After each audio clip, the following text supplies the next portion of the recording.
आणि आता पुढची बातमी राजकीय। आगामी विधानसभा निवडणुकीच्या पार्श्वभूमीवर उद्धव ठाकरेंनी संभाजीनगरचा दौरा केलाय। दरम्यान ठाकरेंच्या या दौऱ्यावरून मुख्यमंत्री एकनाथ शिंदेंनीही टीकेचे बाण सोडले। पाहूया एक रिपोर्ट। आणि या गळती सरकारच्या निरोपाचं हे अधिवेशन आहे, हे शेवटचं अधिवेशन।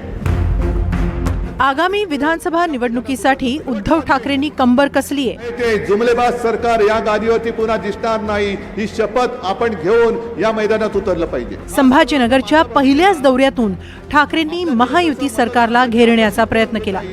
यंदाच्या अर्थसंकल्पात महायुती सरकारने 2 मोठ्या घोषणा केल्या। त्यातली पहिली घोषणा होती शेतकऱ्यांच्या वीज बिल माफीची। सरकारच्या या घोषणेचा पोस्टमार्टम करण्यासाठी ठाकरे थेट शेतकऱ्यांच्या बांधावर पोहोचले। सरकारची योजना फोल कशी ठरेल हे सांगण्यासाठी ठाकरेंनी काँग्रेसच्या सुशीलकुमार शिंदेंनाही सोडलं नाही। सरकार हे दोन्ही हाताने देणार आहे। महायुती सरकारची दुसरी मोठी घोषणा होती लाडकी बहीण योजनेची। ठाकरेंनी लाडकी बहीण योजनेचाही किस पाडला। जी तुम्ही योजना आणलेत सगळीकडे, मला माहिती मिळते महिलांची गर्दी उसळले, चांगली गोष्ट आहे। पण त्याच घरामध्ये तुम्ही बहीण भावामध्ये जे वितुष्ट आणताय, भाऊ बेकार फिरतोय, मुलगा बेकार फिरतोय, शिकलाय, मुलीला शिक्षणाची सोय केली मोफत, मुलांना सुद्धा करा, दोघांनी आता भेदभाव करू नका। या सगळे मराठा बांधवांनो, ठाकरेंनी सरकारच्या योजनांवर बोट ठेवल्यानंतर मुख्यमंत्र्यांनीही जशास तसं उत्तर दिलं।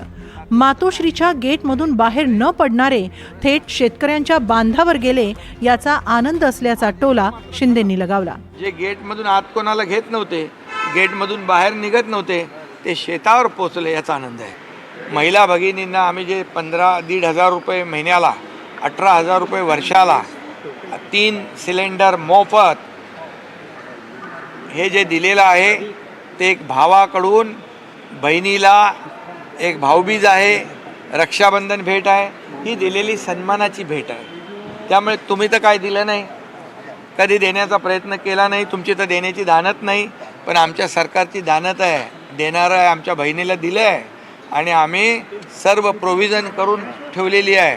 आणि म्हणून ही योजना कायमस्वरूपी या आमच्या बहिणींना मिळत राहील।